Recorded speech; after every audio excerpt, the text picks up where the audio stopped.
And welcome to my podcast, I Do What I Want by Hollis Joe McCullum, or just Hollis. I'm tired of saying my full name.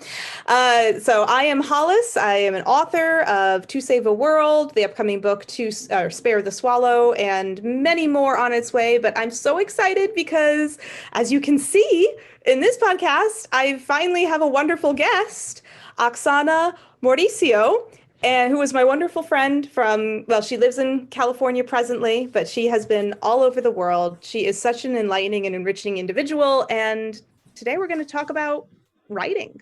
Hi, Oksana. How are you? Good. Hi, everyone. I'm so glad to be here with you guys today joining from Los Angeles, California.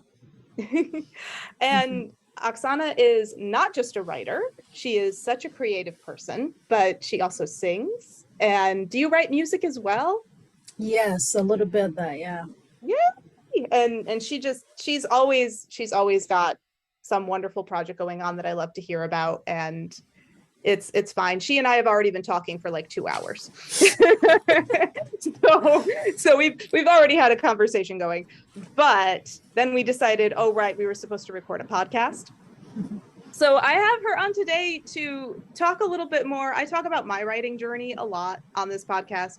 But this is nice because now we have a different perspective. Every writer has a different journey, has a different experience. And that's a really important thing to understand as a writer trying to find their way in the world, is that we're all different, and that's okay. And you can learn from other people's experiences, but you still have to understand that yours will not be the same. And so Oksana is actually in the middle of writing a book right now, which is very exciting. So why don't you tell us a little bit about your current project? So yeah, this novel actually is called Abba's World. And I've been working for it for a couple months now. I actually took a break in this summer. I think was like around June, where, people talk about the writer's block. I don't think it was the writer's block. I just think I didn't have anything else to write.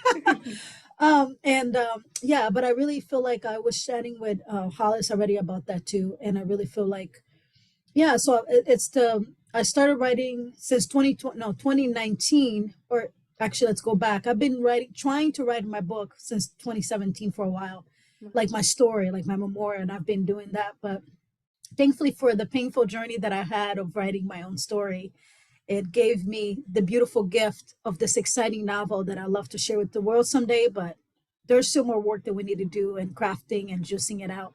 And yeah, it's exciting. So it's mainly the African world. I'm trying to create this world with the little girl, her experiences of traveling and dreams and desires and family traditions, cultures with the African world, and beautiful, wonderful food, the music, just the world around Africa and what it looks like, what it sounds like, things that people perhaps don't know about. Even if you travel there, you never lived there, but I'm actually trying to bring you to that world and smell and feel that world and stuff. So yeah.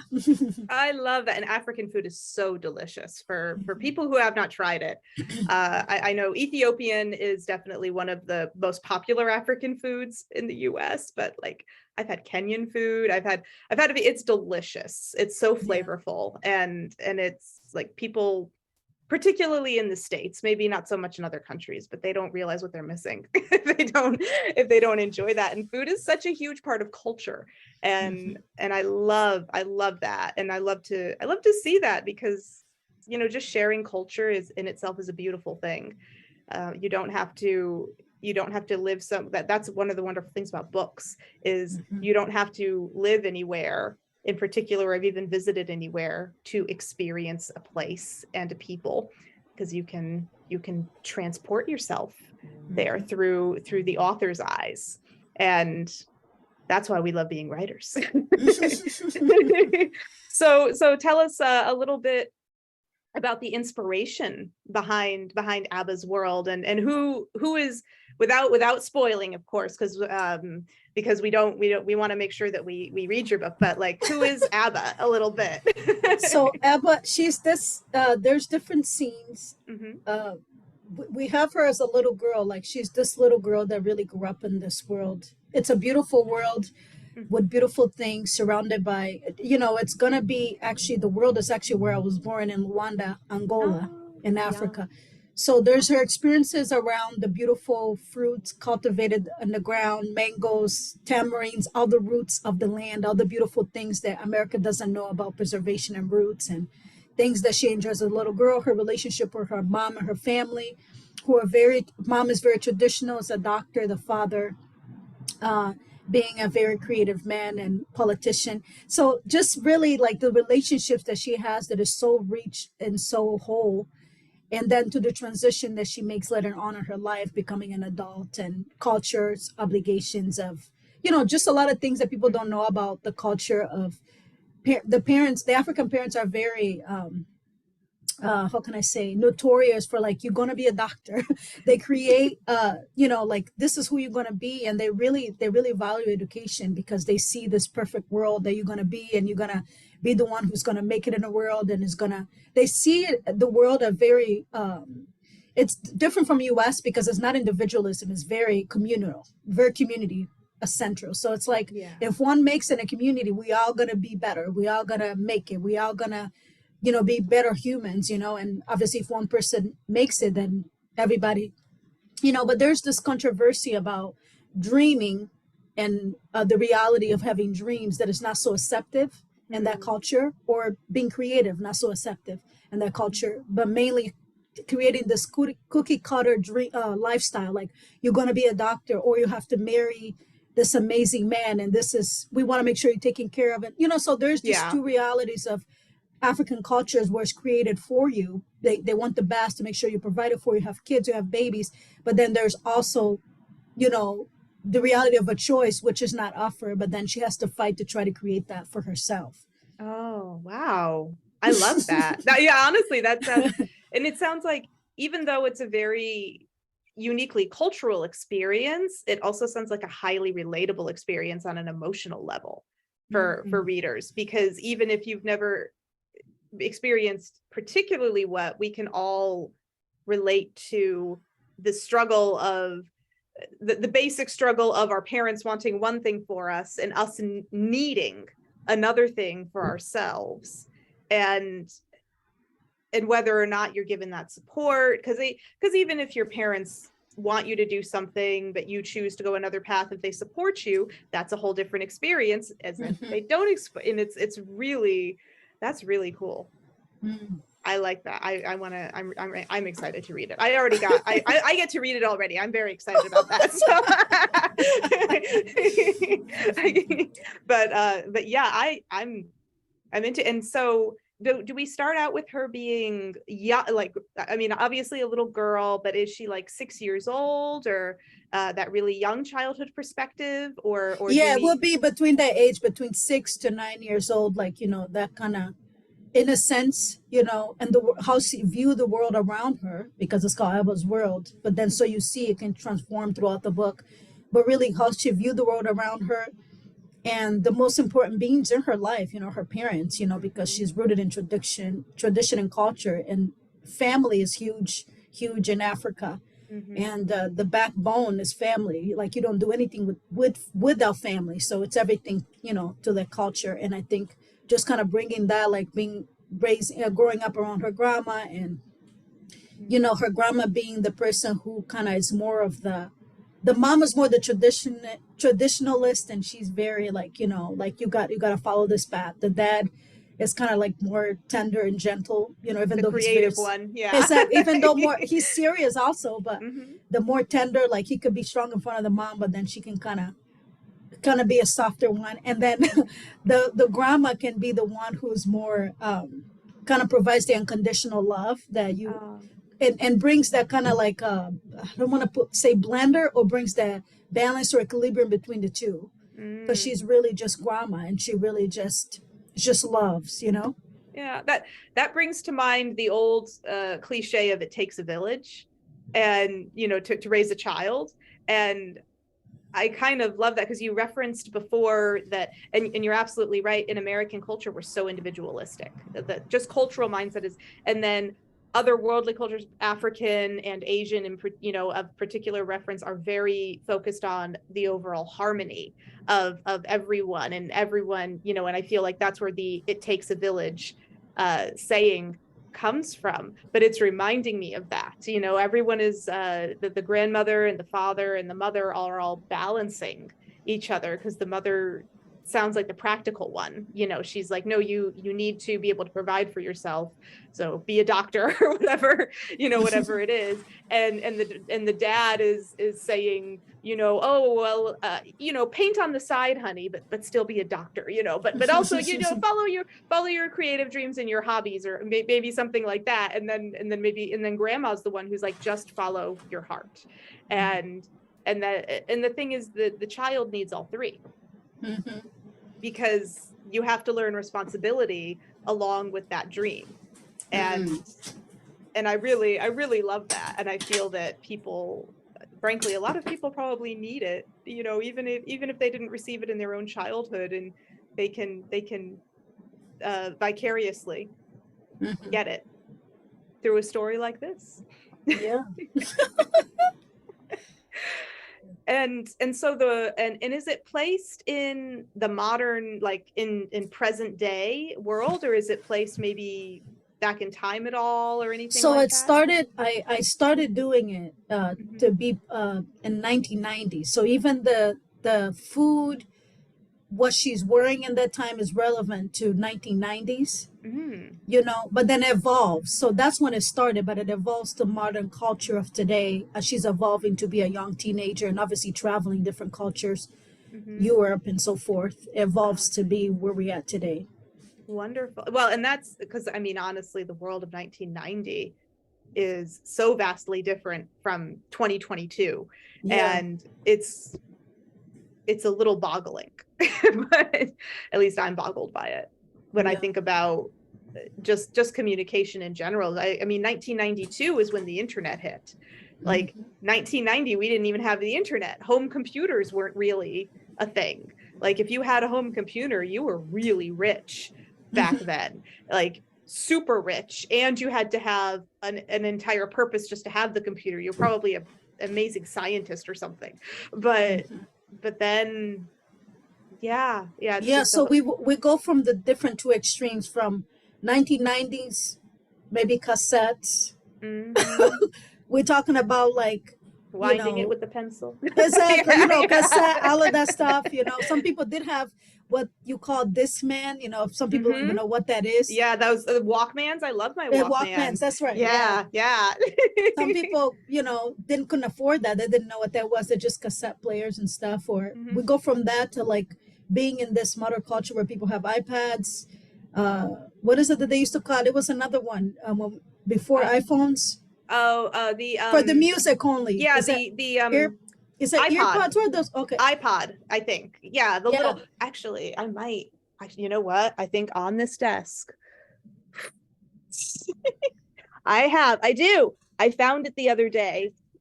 I found my iPod from like 15 years ago that my parents gave me, and I was like, this little thing, my little iPod shuffle that would like.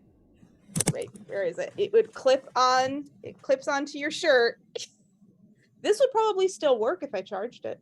I'm sure it does. Yeah. So, going from having cassettes player to, the world of television and the world of earbuds, and people wearing that and iPhones, so that's very different. Yeah. Well, and I think, the first smartphone came out, I want to say 2007. I'm saying this off the top of my head, but I want to say 2007 is when the first smartphone where you actually had like internet on your phone and all of that it's just an entirely different world. And the way that you and I grew up, our perceptions have had to change so vastly in the time of our, childhood versus like, we used to, nowadays parents will text their children when it's time to come home, and back when I was Uber drivers. Oh my God, something. But when we were kids, like we had to see when mom turned on the porch light you know, or we just had a time. We had to wear a watch and be home by whatever time dinner was. You know, it's like you have to be home by 5:30. Otherwise you're in trouble, and that's your Yeah. responsibility, full My stop. parents would come in Africa. We would play until dark, so that we wouldn't know. We just kept playing. They would come and yell at me and scream at me, "It's time to go inside." That's when I knew. See, they would just call you. Exactly, Oksana. I'm like, Yeah, okay. yelling across the hills, Oksana, get out Yeah. here. Are you in a tree? Get down. Yeah. That's yeah. And they didn't, you know, but now parents can microchip their children if they want to. It's a little insane. It's a little like the future is now. We live in a sci-fi movie in a lot of ways. I know. Oh my God. But it's so interesting that the character will see those changes though, because she starts in 1990 and then and then sees that huge technological vault into all of this, because the way that we have progressed in the last 30 years is just leaps and bounds and like light speed as compared to a crawl, you know, that we're doing for thousands of years previous, if you're going to talk about like time in between. Yeah. It's anyway, that's a whole other discussion. You and I are very bad about veering off into other topics. So what, just going back into your writing and everything, and as a writer, how do you do it? Like, what is your particular feeling about it? Why did you choose to undertake this such an emotional experience? Because it's a highly emotional, generous experience, because you're taking a big part of yourself and giving it to the world. Oh, as far as the writing, or are we talking about the book? Just the writing? Well, both. I mean, the writing Okay. in general is, to me, in a lot of ways, it's making yourself very vulnerable to millions of strangers. And ultimately, what writers are trying to do, at least in my personal assessment, is like we are trying to take a piece of ourselves and share it, and hopefully people can learn from whatever experience we have like given out from our hearts. And even like, well, you know, I write fantasy, so but I still, you know, the characters are going through real experiences in a sense of their emotional journeys and all of that. And so it is generous in a positive, if we're going to take an optimistic positive spin. we're so generous. but yeah, so what made you want to do that? Well, I feel like my relationship with writing is so second with who I was as a child, as far as like reading a lot and writing in journals, that I didn't even realize that writing was the thing. You know, there's a lot of people out there that like, they're looking for the thing that fulfills them. They just don't know it's already there, you know? So I didn't know writing was the thing until, I think, just in my journey here in LA, before I moved to LA, like to I moved to LA to 2017. And that's when I was like, you know what, I was so intrigued, and I was like, I'm gonna start a blog. That's when I began to write about my story, different than writing in journals, which is a different. And then I started writing a blog for like 2-3 years. And then that's when I began to just share my story there, kind of warm up without knowing. And then attempt to like writing my books just in journals and stuff. But I really feel like I was just literally writing my stories, you know, and stuff like that. But I feel like it wasn't until 2019, I was still doing a lot of things illustrative with art and different things. But I know it wasn't until 2020 that I began to really delve on that journey of writing them more and being around other writers. And I think there was the enlightenment, being around other writers, poets, with poetry, which poetry really helped me find my voice, helped me. Poetry, the challenges of writing a memoir was very difficult, because writing those hard emotions was very tough, but poetry just helped me make it colorful with the expressions and, you know, sour lime or whatever, you know, like the fragrances and different things, you know. So I was able to kind of express my voice, find my style and all of that in poetry. But then through those experiences, that's when, and taking so many writing classes too, like in 2020, I took a lot of, yeah, a lot of writing classes and Zooms with other poets, with other writers. And, I think it was very helpful to me to identify that this is a gift and let's perfect the skill. This is beyond writing in journals is very different than you trying to write a book, or very different than you trying to write poetry. There's a different narratives. And I think I realized one of the particular writing classes that I took, where we're talking about more of how to perfect the skill. And yeah, and I feel like being in different communities does help me really have the accountability to be able to continue to write and perfect the skill and get feedback. And yeah, and I think poetry is another format too that helps to just obviously to help you with your emotions, like for me, one of the things about writing, I realized that in this season anyways, when I have something personally that I'm going through, and I've journaled about it, I've talked about it, I meditate, I prayed, I did everything, and nothing works. And then I'm just sitting and I'm like, you know what, I'm going to write a poem about this. There you And go. once I write a poem about it, believe it or not, it settles. I would never talk about it again. I you love know that. you Oh, know yeah. You're out. It's out. yeah, It's therapy. Yeah. exactly. That's it. It is therapy. And I feel like, and again, therapy is different for everybody. And to me, that's what it is. Because I guess you were asking, I was trying to figure out how to answer the question. But that's really what it is. Writing for me, it is therapy, because I've talked to other people about different forms of therapy. And I asked them, like, what do you think about the arts? Because you can't have therapy without the arts, because that is part of therapy. And writing for me has been that.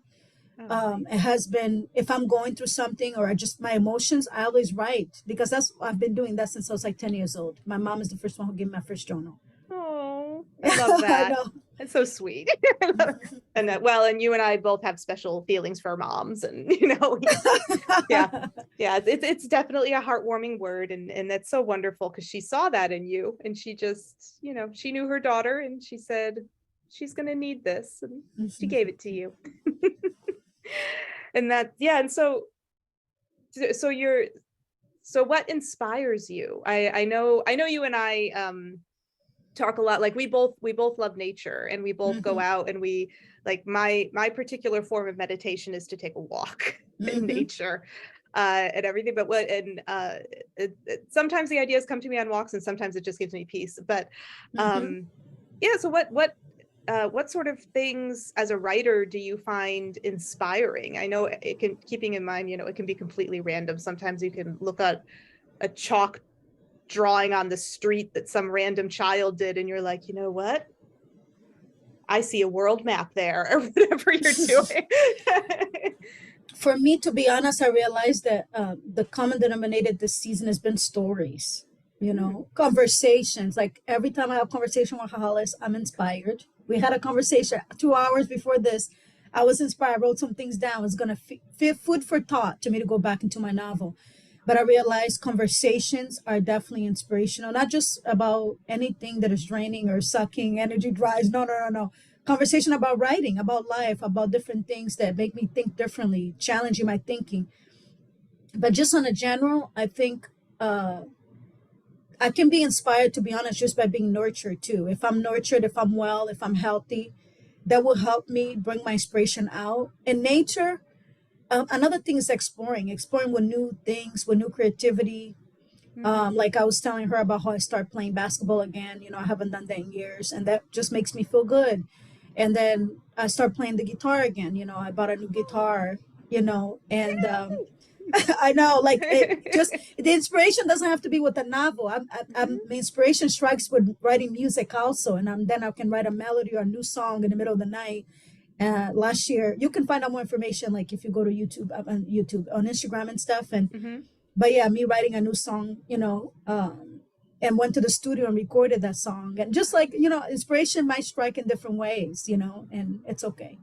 And that's it's wonderful. And and the relationship is symbiotic for you. I honestly, Oksana inspires me a lot too, and she's such a wonderful cheerleader as well. I can't tell you how many times this was actually a couple weeks ago, and I don't know if I shared that with you or not, but I was just kind of in the drudges of being super busy. Mhm. You know me. I'm always like five different things all at once, and then she just texted me and she was like, hey, I just wanted to say hi. I wanted to give you some positivity. I wanted to say, I hope you're doing great. And honestly, she just, all she did was just like, she was just giving me motivation.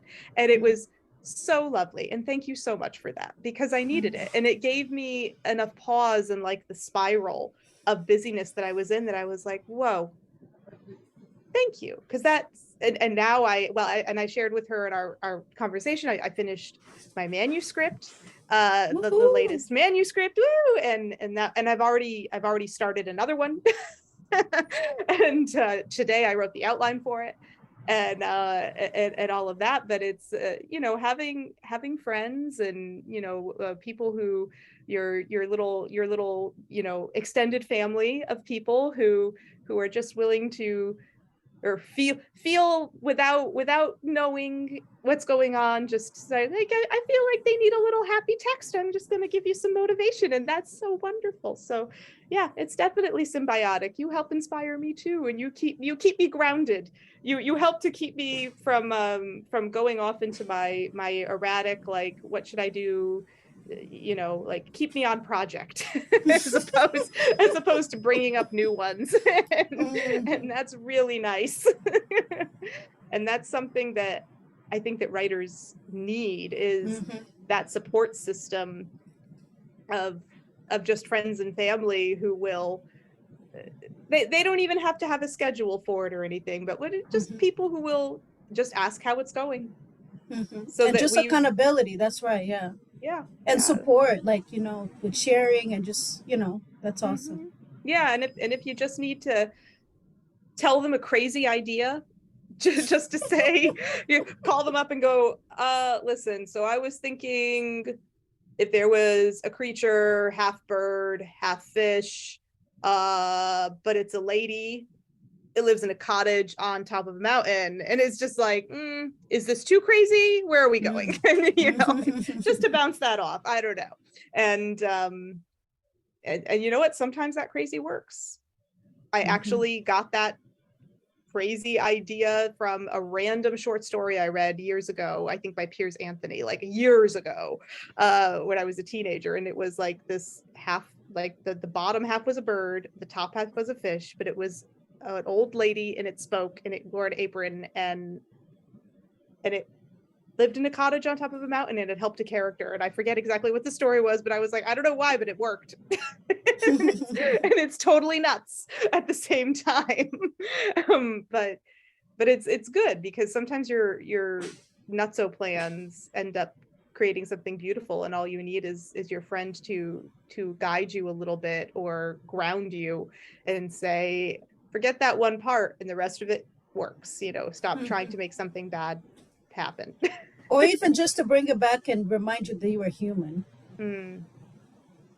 Absolutely. Because I think we were talking about writing, so I feel like we're writers, but we are humans first. Yes. You know, we're beings first. So I think, you know, I think I'm always trying to be mindful of making sure I nurture myself, doing the things that I know those are needs. Like what I shared about the music, I know that there's the creative side, but I'm really aware that when I sing, it's very soothing to me as well as it is to others. I know that when I write, it's something that I need, not what I need to do, is something that makes me feel good. It's like, you know, like I would say it would be the same as essential as taking supplements, you know, and as essential making sure I'm eating the greens and, you know, having a balanced diet and exercising, because I make sure I do those too. You know what I mean? It just, I'm serious. Oh no, it's very serious. And it's very important. Like people, and you and I have had conversations about this in the past, where just eating well and listening to your body and listening to what your body needs is so important. Because if you just eat junk food all the time, or even if you're technically eating quote unquote healthy food, but you don't feel good, then maybe you're not eating the right healthy food. You know, you really need to listen to your body, and having that balanced diet. You are what you eat is a true thing. And you once you and I personally can attest to that. Like, I've had a lot of health conditions in my time, but as soon as I got my diet on track, all of a sudden I'm better. Mm. And But that's, yeah. that's really good. But with writing, she mentioned you are what you eat, and with Mm, writing is the same thing. I read a lot too. Even if I don't have any new content, I'm always writing poetry. If I'm not working in a novel, like I haven't been for the past since June, mhm. but the whole time I've been making sure that I'm exploring. I've been working on music, and I've been um, doing all the other things that makes me feel good, skateboarding, nature, and then having conversations, which is essential, and then yeah, and reading, because I feel like, Oh if you're a yeah. writer, if you don't read, there's no output, Right. you The know. river has to keep flowing. And that's, Exactly. yeah, yeah. The are what you eat, because you do, your brain is, and I'm sure just like anyone, I was inspired to write novels because of the books that I read and I loved so Mm, much. And I just thought, I think I have stories too. And that's, and the way even now I'm actually rereading some books that when I was like 10, 11 years old, they were the fantasy novels, the Dragonlance novels. If anybody's mm, interested in that, it's a wonderful fantasy series that they were the ones that first got me into reading.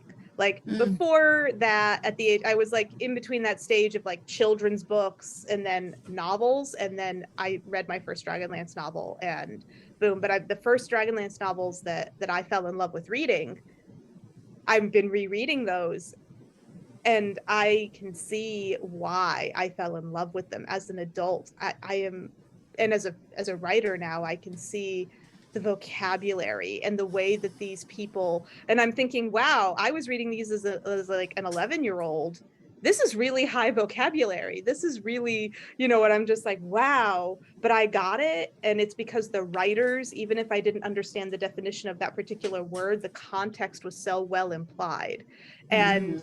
And it fed me, and it's feeding me all over again, because I decided to reread them, and I'm feeling that new inspiration of my young self, and falling in love all over again with Dragonlance. And I'm probably going to reread like the entire series if I know myself. But yeah, and then yeah, even it doesn't have to be books. It can be cooking, it can be walking, it can be just spending time with the right people. Last night, Mhm. my best friend had a wonderful little get together at her house, just with close friends, and we all ate way too much cheese, but it was fine. and and and we all and had some wonderful conversations from that. And you have to keep yourself satisfied in a mental and emotional way, because if the food is important, your physical food that you're eating, the emotional and spiritual and all that other, you have to find what enriches you and what feeds you, and then Mhm. you're going to get, not only are you going to have a happier life, number Mm. one, but number two, you're going to find that the writing not only is better, but it comes easier. Exactly. Yeah. It Yeah. flows. Yeah. And then I feel like there was something that you said. I was thinking about it. Yeah, I really feel like, what you said about what inspired you, and for me, I feel like what inspired me as well was Mhm. Elizabeth Gilbert. She was Yeah. actually, I read a lot of her books. I read The Magic of Thinking Big. I read one of my favorite books is the book that she did. What is Eat, Pray, and Love? Oh yeah, I think that Yeah. was right. Mhm. People have watched the movie. I wasn't so interested in the movie. I believe the I novel never is saw it. better. I never saw the movie, but I did read the Yeah, book. Yeah. yeah. So I mean, all her books. There's a bunch of, and I think I didn't finish. There was another one about man with something about the man and the fish sea or something like that. I didn't finish Hmm. reading that one, but yeah. So it's just I'm always, to me, to be writing the novel, I was actually reading, um, because a lot of her novels are actually, are novels. People don't know that because it comes as memoir, but it's a memoir kind of slash novel kind of thing. It's kind of Right. tricky, but it's so good. And I think she was one of the inspirations for me as well. Oh, I love that. Oh, yeah. And that's just it. And we all find our own inspiration. That's the wonderful thing. And then through you telling me that, like, I've only ever read Eat, Pray, Love by her, but now I want to go back and I want to read her other books so that I can see, because we'll all get something different from it. And that's Yeah. the great thing, is when we share, we can then garner more inspiration from our Hmm. friends, and then have conversations about those books and see how the perspectives varied, but in such a positive way that we just sort of, we feed off of each other. Then it's a whole positive cycle. It's not a vicious cycle, a positive one, one that you want to create these loops of, people talk about breaking the cycle if you want to break negativity, and I fully agree with that, but you can create these happy cycles in your life as well, and those are the kind that you want to just keep spinning and spinning and spinning. And if you can create those, then it makes it really easy. than writing and everything. At least in my optimistic mind, it'll all fall into place. Yeah, absolutely. If you set yourself for success, but like everything that we just share and putting yourself in the community. I mean, if you want to be a writer, a serious writer, and then you want to write books, you have to be around other writers, that are around other novelists, and get feedback from the right people. Even the wrong people, if they're critics, and they give you one time, you'll be able to learn from them also. Don't be so. I sure we talked about that Oh too yeah. earlier. So it's just like being open to learn. I guess that's another. We're talking about reading books, but I guess the idea is really learning, because you have to learn from other authors, be open to different art, poetry. Like there was a friend of mine on my birthday that bought this book. I'll share with you guys. It's Illuminated by Rumi. I love Rumi. Yes. Yeah, so Yeah. there's some pretty cool stuff over here too. It's very spiritual and it's Beautiful. very in depth. Mm-hmm. I was taking my nature walk and a lady told me, like, that's kind of pretty deep for the morning. But I said, well, that's what I'm drinking this morning. This is what I get drunk on. So alcohol is not needed, especially when you're a creative person. You can get drunk on a lot of things and be just as untamed. I almost don't want to say wild, because wild almost has an implication that it's erratic, but to be untamed is a different, a liberation of that. Yeah, inhibitions are gone in a way that you can just let it out, and that's the most fun. I do love that. And speaking of the writing groups, I do want to briefly mention that the way we met was through a writing group. The Carnegie Writers Group. I always want to say guild, because it sounds so much cooler to me if it's Carnegie Writers Guild. But it's not. It's officially group.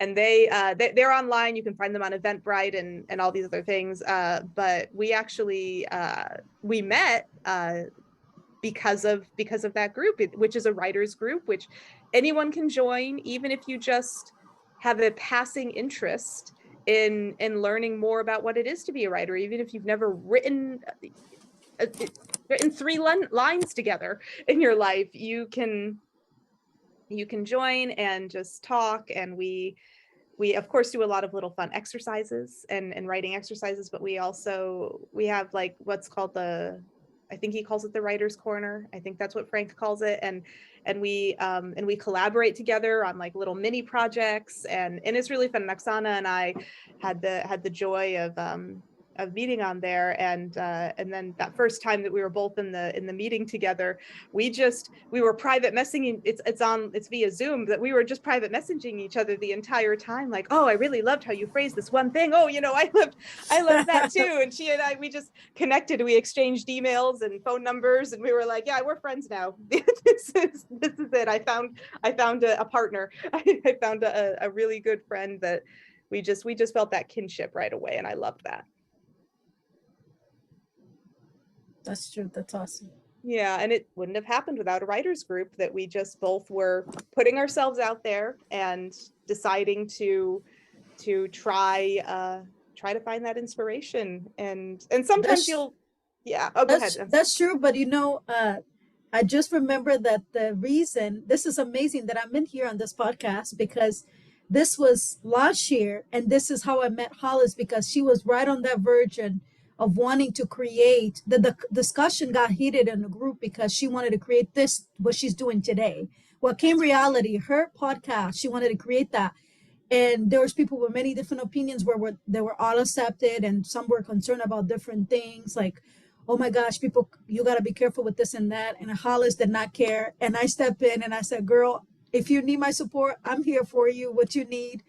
And I understood what she was going for, what she needed, that regardless of what anybody was going to say, what she wanted to create, she was just saying, listen, I have something to offer for authors. I wrote this book, and I feel like she was saying at that time that I couldn't even fully translate the language of it. The language today would be, I just feel like there's more to me to do than this book. Mhm. And I just want to put it out there to share with the world. And Right. look, it came reality. Here we are.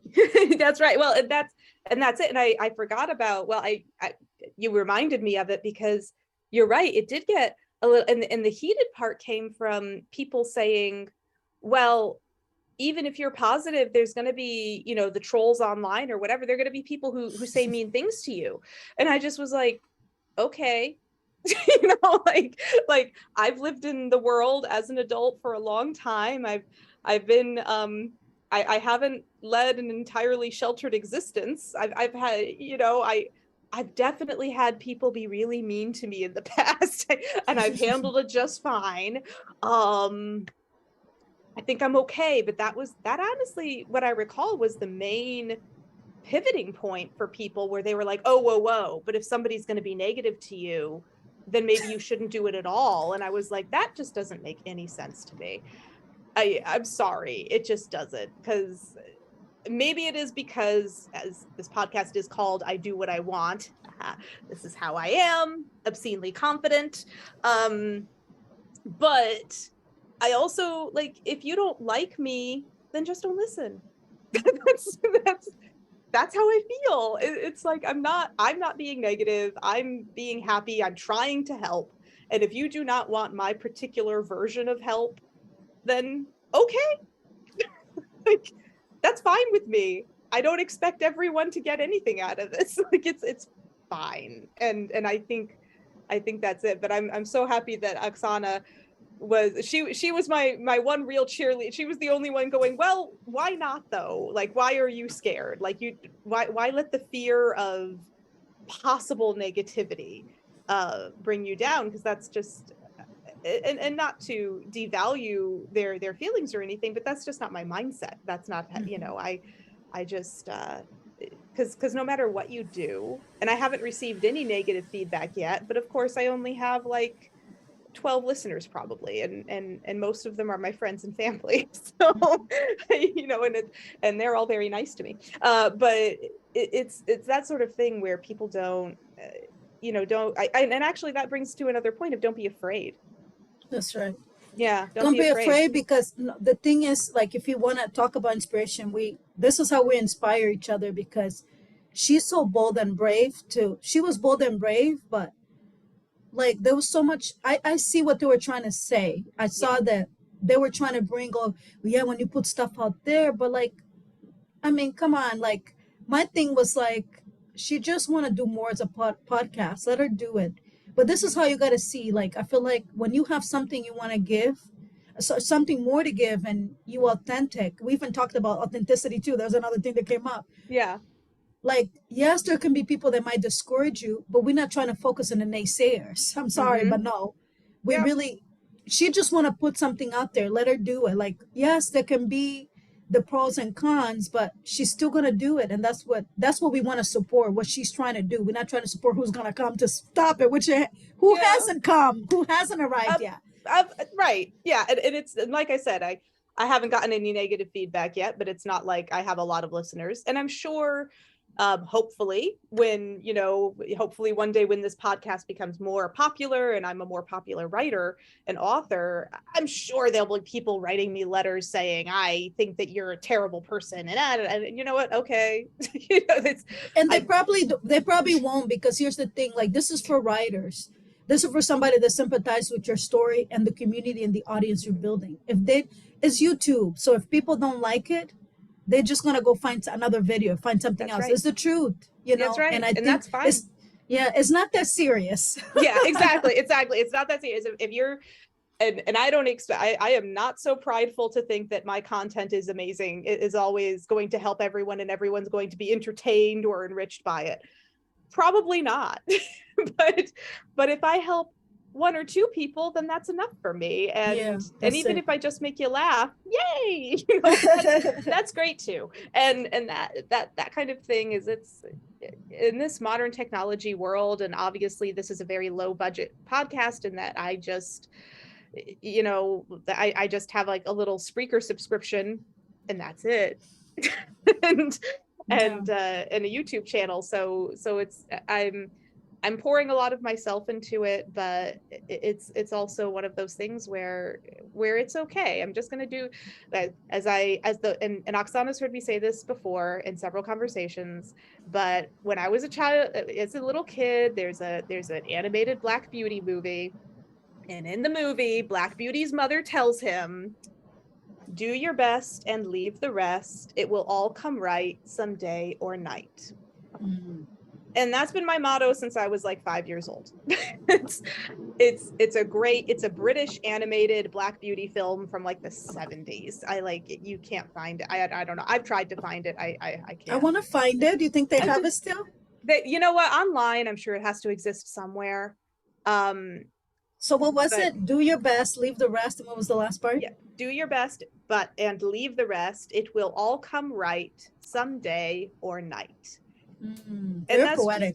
It is very poetic, and it was, but it's true, and that's it. Like this podcast, the writing, everything, like it's I'm just doing my best, and you know what? I'm just gonna. That's it. That's all I can do, and that's all anyone can do. Yeah, and she's opening her heart giving her time, opening her heart, because that's who she is as a person, Oh, you're so kind. Because to say yes to something with everything that she already has gone on, I mean, it's not like she, to be honest, it would be easier to say no, because she actually doesn't have the time. But when she already has so many things she's doing, and she's actually willing to put more time into something that she loves, and to create and connect with other people, I mean, that's, I don't know, it's beautiful. Oh, thank you. That's so sweet. And I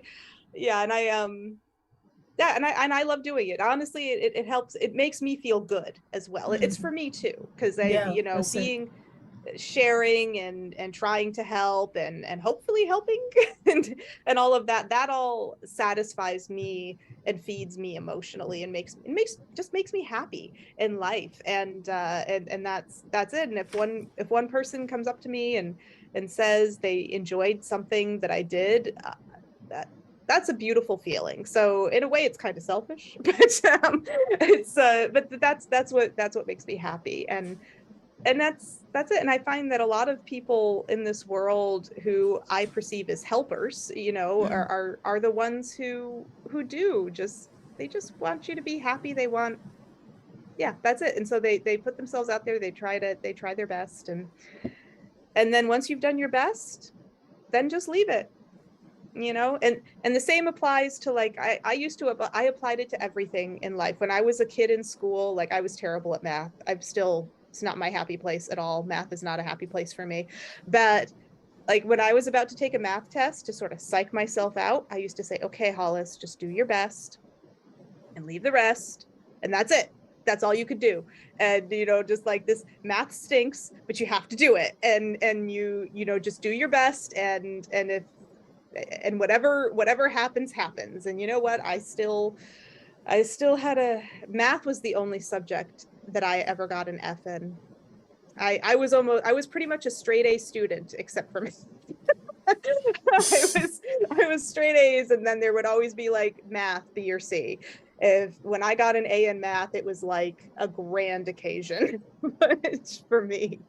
But it was, that's it. I feel that that's applicable to everything, especially also in writing and in life. But just do your best and then leave it. And as long as that's going to be stuck on my mind, I'll probably go to sleep. Just do your best and leave the rest. And leave it. And that helps you sleep at night too. I'm going to probably make a song with that. I mean, something. I can't wait to hear that song. Yes, I'd love that. And it's true, because it's very helps catchy. You sleep. It's very catchy, and it helps you sleep at night too, because you say you're going to hear it in your sleep, because it's like, if you go to bed every night, we all have responsibilities spinning in our brains and all these things that, oh God, maybe I should have done this wrong or this better or whatever. It's like, if you just go to bed and you say, you know what, I did my best today. And then that helps you cleanse your brain of all of that doubt and everything. You know what, I did my best. And I just need to leave all of this because me putting forth what I could, now I put out what I needed to put out. The rest of the world will react to it however it's going to react. But I did what I did everything I could. And now I can go to bed. Now I can sleep and not, try to, quiet brain for 8 hours. Hopefully. I wish everyone 8 hours of sleep. That'd be really nice for everybody. But anyway, so not everybody gets that. My husband's such a light sleeper. I think of him about that. So it's poor guy. The dishwasher turns in the night and he he wakes up, the poor man. But Oksana, it's been it's always wonderful talking to you. Yeah. And I appreciate you coming on so much and sharing a little bit of your personal perspective and experience. And I hope that we can do this again. Of course. I would love that. And of course, I can't wait to see what happens. And I can't wait to read Abba's journey and just, yeah, all of that. I'm really, truly excited by it. Did you want to, you don't have to, but if you wanted to, you could tell, my 12 listeners, what your social medias, your YouTube channel and everything. I'll try to remember I follow her on YouTube and on Instagram, but I'll try to put all of the links in the little description box in the bottom. But if you want to tell people where they can find you, if they want to come follow you and see what you're up to, watch your skateboarding. Oh, yeah, my skateboard is really not on there, but I did put some creative things in there too, some videos that I did that is good for inspiration as well. But yeah, on Instagram, like you said, you're gonna put the links, Oksana Mauricio. On Facebook is Oksana Mauricio. So yeah, so I'm so glad that I'm so honored to be here with you and the laughs and talk about writing. We could do this all day. Yes, we could. Yeah. Yeah, and I really do enjoy. I'm excited for her book, guys. Don't forget, October 20th is coming up. Yep. Yeah, and it's, I'm gonna purchase that book because she kind of filled me in just a tad, little bit, give me a little teaser, and I'm excited to buy it as well. So, if you're a writer and you need inspiration in writing a novel, or you need even if you write screenwriting or different things, like read her novel, read different books, it would really inspire something. So yeah, thank you so much for having me. Thank you so much. And yes, thank you for reminding me to plug my book, because I forget to do that.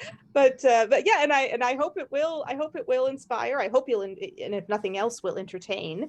But it's the Spare the Swallow is available for pre-order on Amazon now. All you have to do is search Spare the Swallow or my name, Hollis Jo McCullum, and it'll pop up for you, and you can pre-order it. It is officially released October 20th. So that's when, if you pre-order, your book will come, like that week, whenever the Amazon drivers get to you.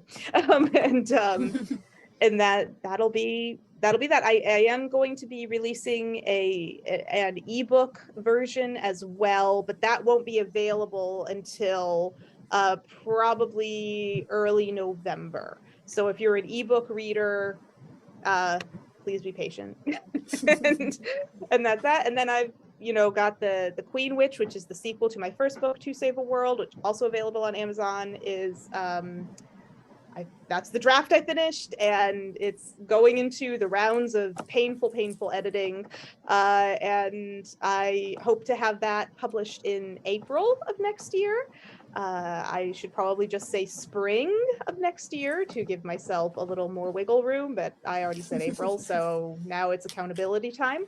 And then I hope to just keep rolling and keep being a prolific author. And the dream is to not need a day job anymore, essentially. Is I actually really love my job. I love the people I work with. So we'll see. I might just want to cut my hours with them, but the goal is to be in a place with writing that it's not a necessity. It is a thing that I choose.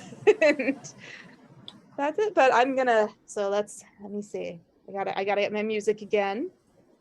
So thank you so much, Oksana. I always feel so inspired when I talk to you too. And it makes me feel warm, like happy warmth inside. I feel like I know we don't get to hug because this is virtual, but I feel like I get a hug when I talk to you. And I Another love hug. that. Yes. Thank you. I Thank thank you. you. Thank you for having me. Nice meeting everybody.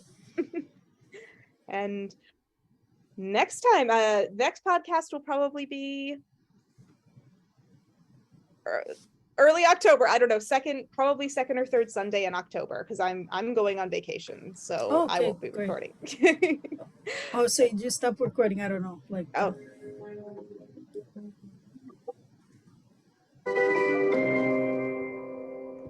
Doop. And oh wait, and then YouTube is going to see me stop recording. Haha. Okay.